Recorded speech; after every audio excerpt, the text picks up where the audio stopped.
2 tankers. 37 minutes. $1 billion shadow pipeline cut at the throat.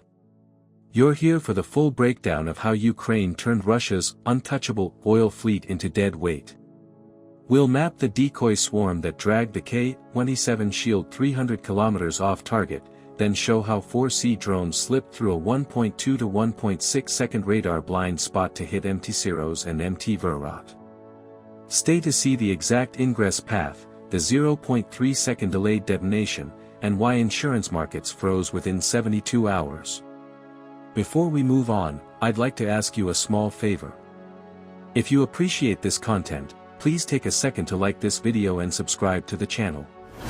Over 98% of you watch the videos without subscribing. It costs you nothing, but it makes a huge difference to us. So, did you click the subscribe button?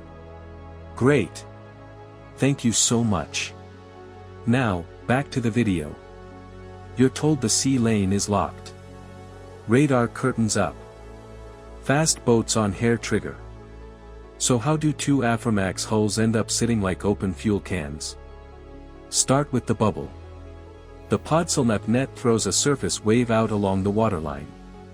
Every 6 seconds it completes a scan, scrubs the noise, and paints the lane. Operators watch a rhythm that never seems to miss. The K-27 group stitched the gaps with speed, short hulls, high thrust, crews drilled for sprint intercepts. On paper, nothing slips through. But the real engine is money. Illicit crude rides in daylight on AIS dark tonnage with double hulls and layers of escorts. Brokers write it into the week like weather. A corridor becomes a habit. You see it, you start to call it safe. Podsolnuk builds that feeling. Its cycle is predictable, and that's the point. Known clutter filters cut the chop from the echo. The beam sweeps, the plot updates, and the scope shows clean lanes or flagged threats. You sit there long enough and you trust the cadence. 6 seconds becomes a heartbeat. You lean on it without saying so. K-27 doctrine feeds the same comfort. They run concentric rings, stack response zones, and play a playbook made for swarms of small USVs. Spot the wave, sprint, overwhelm, reset. The logic works against obvious speed and noise. It falters when the threat writes a quieter script. What's riding on those runs? Daily revenue that keeps accounts afloat. Contracts that hinge on a tanker clearing the strait on time. Insurers run the risk math and swallow it while the lane looks orderly and the escort plan seems tight. Then a single event flips the calculation, and the pen stops moving. Arrogance grows in small choices. Tankers more inside the defended zone during crew downtime. Deck watches lean into patterns of life, a nightly ferry track, a fishing cluster, a patrol loop. Eyes scan the horizon but wait for the next sweep to confirm a blip. Visual anomalies get chalked up to glare or swell because the scope did not shout. Here's the scene. In that 6-second loop, a tiny window opens. During a 1.2 to 1.6 second transition, transmission power dips, the beam drifts out of phase, and the software retunes sea clutter. It's technical. It's brief. It's enough for a low-signature craft to move a few dozen meters without staying on the paint. Slide, stop, wait for the next pass. Repeat. You don't need invisibility. You need discipline and a metronome. The habit is the vulnerability. Predictable sensors plus a scripted response create a force that reacts the same way every time. It gets fast. It gets sure. It gets blind to anything that does not fit the training lane. Think of a drawbridge that opens on schedule. If you time the gap, you don't fight the bridge, you walk through the timing. Meanwhile, the cash train keeps rolling. AIS silent hulls link up, cargo gets moved, and everyone involved tells themselves the system is holding. The market accepts the risk because the pattern holds, until a strike shows the pattern can be read like sheet music. So the question turns. You don't smash the radar. You don't dogfight the fast boats. You make them chase the wrong thing.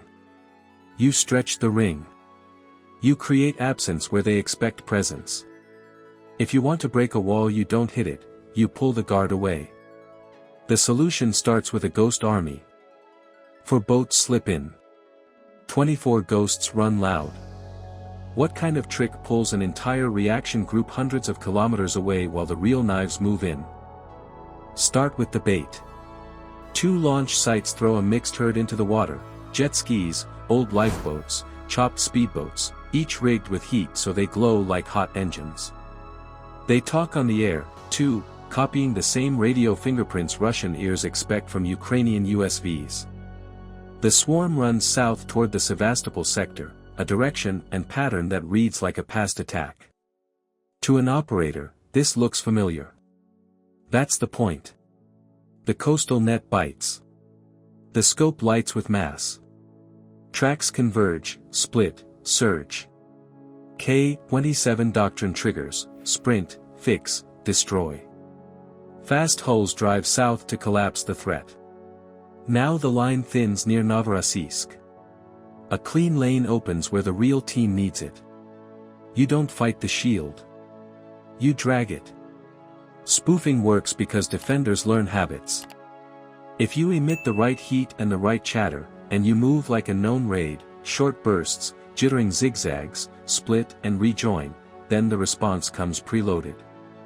Think of a lock that opens to a rhythm, not a key. Match the rhythm and the bolt slides. Meanwhile, the strike package stays dark.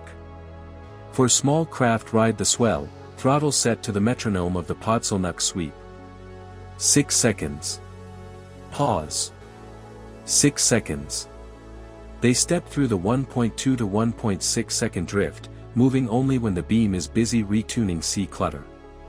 Engines run cool with exhaust along the waterline, heat washed into the skin of the sea. Coatings keep their radar skin dull. No radio. No light. Just timing. Target 1 sits broadside, MT Cyros. 2 sea drones assigned, 1 to hit, 1 to force reactions. Approach vector from the southwest, where surface glare and lane traffic build noise. The primary carries a shaped charge meant for the engineering spaces behind the main engines, where pumps and fuel lines knot together. The cover boat noses high to invite a shot. The defender looks there first. That buys the lane. Here's the moment of failure. On Cyros, a deck watch reads the ripple as chop and holds a call. The return fades, then comes back weak, classic clutter. The drone is now within a few hundred meters. The warhead punches in with a short delay, measured in fractions of a second, to let the molten jet form inside the space, not on the skin. Lines part. Metal blows inward. Fire leaps where fuel and air already wait. Target 2, MT Verrot, gets a different kind of mistake. A Raptor-class patrol boat angles late, guns out of line, hull throwing its own wake across the firing arc. One drone slips under starboard midsection, below the waterline where structure is softer and compartments stacked tightly. The hit drives in, triggers secondary blasts, and the ship shudders. Lights die. The helm loses bite. For the next half hour plus, the decoys do their job and then fall away, burn out, drift, disappear. K-27 is still chasing ghosts in the south.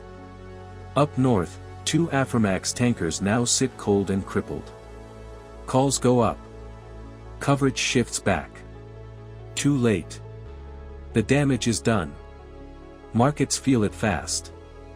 Within 3 days, risk tables swing hard. AIS dark runs lose cover. Rates jump. Contracts pause while acceptable risk gets rewritten. That's the wider strike, not just metal, but money and method. The decoys bought the window. The drones walked through it. And once a defender moves on trust, not verification, you don't argue with sensors, you teach them a new rhythm, then cut where the seam is soft. Sensors don't fail first.